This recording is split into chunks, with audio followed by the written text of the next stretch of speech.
आज कश्यप मुनी आश्रम येथे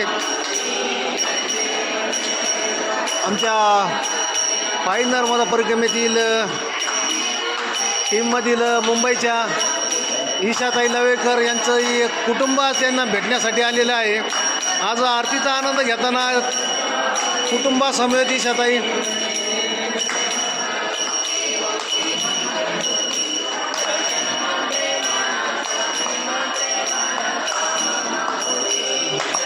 आणि आमचे परिक्रमावासी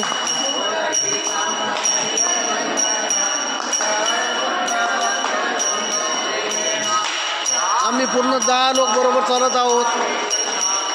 ओंकारेश्वरपासून तर आज भलभला कुंड बरोबर पर्यंत आम्ही सगळे बरोबर आहोत।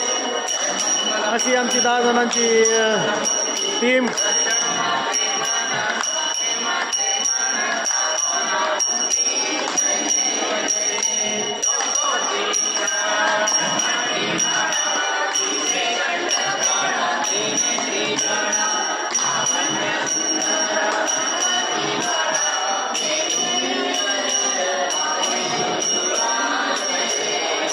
नर्मदे